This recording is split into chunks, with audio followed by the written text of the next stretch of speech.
Gulay na kadyos with inihaw na hito at dalag. Yan po ang ating menu ngayon. Shout out sa mga mahilig sa ganitong food. Salamat din pala sa nagbigay ng ayudang ito. Imported from Bicol. Maraming salamat sa iyo, pinsan. Happy na naman si ako.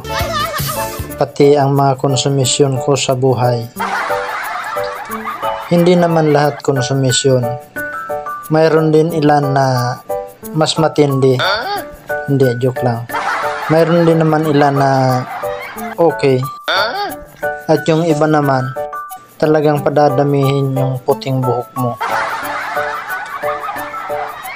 Or anong swerte, tuwid pati kulot na buhok.